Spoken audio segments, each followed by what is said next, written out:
Hello বন্ধুরা, কেমন আছেন সবাই? আশা করি ভালো আছেন। তো বন্ধুরা, আজকের এই ভিডিওতে আমি আপনাদের সাথে একটা অ্যাপ্লিকেশন শেয়ার করব, যে অ্যাপ্লিকেশনের মাধ্যমে খুবই সহজে আপনি টেক্সট থেকে অডিওতে কনভার্ট করতে পারবেন। অর্থাৎ আপনি আপনার মোবাইলে কোনো টেক্সট লিখবেন, লেখার পরে সেটাকে ওই অ্যাপ্লিকেশনের মধ্যে আপনি সাবমিট করবেন, সাথে সাথে আপনাকে ভয়েস তৈরি করে দিবে। তো কিভাবে টেক্সট থেকে অডিওতে কনভার্ট করা যায় জানতে হলে অবশ্যই ভিডিওটি কন্টিনিউ করবেন। তো ভিডিওটি না টেনে সম্পূর্ণ ভিডিওটি দেখবেন। আপনারা অনেকে আছেন যারা ভিডিওটি স্কিপ করে যান, যার ফলে ভিডিওটি সম্পূর্ণ না দেখে আপনারা কমেন্টে উল্টাপাল্টা কমেন্ট করেন। তো আপনাদের কাছে একটা রিকোয়েস্ট করব, আপনারা কমেন্টে উল্টাপাল্টা কমেন্ট না করে আমাদের এই ভিডিওটি সম্পূর্ণ দেখবেন, যার ফলে আপনারা বুঝতে পারবেন। আর সময় বেশি বাড়াবো না, চলুন মূল ভিডিওতে যাওয়া যাক। অলরাইট, তো বন্ধুরা মোবাইল স্ক্রিনে চলে এসেছি। তো বন্ধুরা আমরা চলে যাব এই যে অ্যাপ্লিকেশনটি দেখেন। তো এই যে অ্যাপ্লিকেশনটা আপনারা কোথায় পাবেন, তো আমি আমার ভিডিও শেষের দিকে দেখিয়ে দেবো। অবশ্যই আপনারা ভিডিওটি কন্টিনিউ করবেন, ভিডিওটি স্কিপ করবেন না। তো ভিডিও শেষের দিকে আপনাদেরকে দেখিয়ে দেবো এই যে অ্যাপ্লিকেশনটা আপনারা কোথা থেকে ডাউনলোড করবেন। তো অবশ্যই কন্টিনিউ করবেন। তো আমরা এই অ্যাপ্লিকেশনের মধ্যে চলে যাব। যাওয়ার পর আপনারা যে টেক্সট থেকে আপনারা অডিওতে কনভার্ট করতে চাচ্ছেন, আপনাদের সেই টেক্সটটি এখানে লিখতে হবে। তো আমি আগে থেকে আমার নোটপ্যাডে আমি একটা টেক্সট লিখে রেখেছি, যেটাকে আমি কপি করে নিয়ে আনছি। তো এখানে আমি পেস্ট করে দেবো। এখান থেকে আমি পেস্ট করে দিলাম। দেওয়ার পর নিচের দিকে দেখেন একটা সেটিং আইকন আপনারা পেয়ে যাবেন। এই সেটিং আইকনে আপনারা ক্লিক করে দিবেন।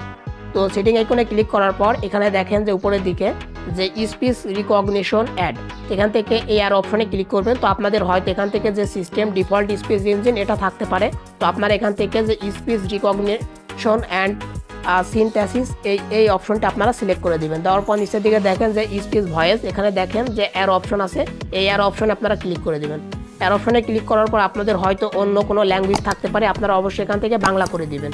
এখানে আমরা বাংলা করে দিয়েছি। তারপর দেখেন যে 2 নম্বরে ইন্ডিয়া 1, এটা আমার সিলেক্ট করা আছে। তো এই এর অপশনে আপনারা ক্লিক করবেন। এর অপশনে ক্লিক করে আপনাদের হয়তো অন্য কোনো কিছু থাকতে পারে, এখান থেকে সিলেক্ট। তো আপনারা অবশ্যই ইন্ডিয়া 1 এই যে এটা আপনারা সিলেক্ট করে দিবেন। এখান থেকে আমরা সিলেক্ট করে দিচ্ছি। দেওয়ার পর আমাদের কাজ শেষ। তো এখান থেকে আমরা ব্যাক করব। আর অবশ্যই আপনাদের যে ইন্টারনেট কানেকশন সেটা অবশ্যই অন থাকা লাগবে, না হলে কিন্তু আপনারা যে টেক্সট থেকে আপনারা কিন্তু ভয়েসে কনভার্ট করতে পারবেন না। তো বন্ধুরা, এখন যদি আমরা এখান থেকে নিচের দিকে দেখেন যে প্লে অপশন, এখানে যদি আমরা ক্লিক করে, তাহলে আপনাদেরকে আমি শোনাচ্ছি। তো এখান থেকে আমি আমার যে মাইক্রোফোন সেটার যে প্লাগ সেটা খুলে নিচ্ছি, প্লে করি। হ্যালো বন্ধুরা, কেমন আছেন সবাই? আশা করি ভালো আছেন। হ্যালো বন্ধুরা, কেমন আছেন সবাই? আশা করি। তো বন্ধুরা, আশা করি আপনারা বুঝতে পেরেছেন যে কিভাবে টেক্সট থেকে দেখেন যে ভয়েসে কিন্তু কনভার্ট হয়ে গেল। তো বন্ধুরা, এই যে ভয়েসটি আমরা তৈরি করলাম, এই ভয়েসটিকে আমরা কিভাবে ডাউনলোড করব। তো ভয়েসটিকে ডাউনলোড করার জন্য এখানে দেখেন যে কর্নারে যে 3 ডট, এই 3 ডটে ক্লিক করে দিবেন। দেওয়ার পর দেখেন যে এক্সপোর্ট অ্যাজ অডিও ফাইল, এখানে আপনারা ক্লিক করে দিবেন। এখানে ক্লিক করার পর দেখেন যে নিচের দিকে একটা অপশন পেয়ে যাবেন যে সেভ। দেখেন আমরা যে টেক্সটটি লিখেছিলাম সেই টেক্সটটি এখানে চলে আসছে। হ্যালো বন্ধুরা, কেমন আছেন। এখান থেকে আমরা নিচের দিকে যে সেভ অপশন, এই সেভে ক্লিক করে দেবো। এখান থেকে ক্লিক করে দিয়েছি। তো দেখতে পাচ্ছেন আমাদের কিন্তু এক্সপোর্ট হওয়া শুরু হয়ে গেছে। আমরা যে টেক্সট থেকে যে অডিওটি কনভার্ট করলাম সেটা দেখেন এখানে আমাদের এক্সপোর্ট হওয়া সাকসেস হয়ে গেছে।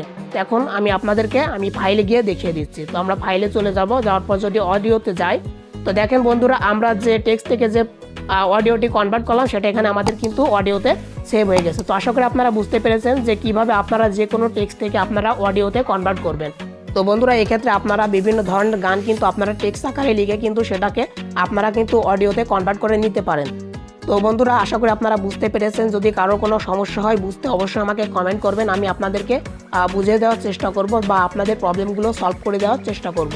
তো বন্ধুরা, এটাই ছিল আজকের ভিডিও। আশা করি ভিডিওটি ভালো লেগেছে। ভালো লাগলে অবশ্যই মাস্ট বি একটা লাইক করবেন। লাইক করলে কি হয়, ভিডিও বানানোর উৎসাহ অনেকটা বেড়ে যায়। অবশ্যই মাস্ট বি একটা লাইক করবেন। আর আমাদের এই চ্যানেলে যারা নতুন দর্শক আছেন, অবশ্যই আমাদের চ্যানেলটিকে সাবস্ক্রাইব করে রাখবেন। আর আমাদের এই ভিডিওটি যারা ফেসবুক পেজ থেকে দেখছেন, অবশ্যই আমাদের পেজটিকে ফলো দিয়ে রাখবেন। তো আজকের ভিডিওটি এখানে শেষ করছি। দেখা হবে নেক্সট কোনো ভিডিওতে। ততক্ষণ ভালো থাকবেন, সুস্থ থাকবেন।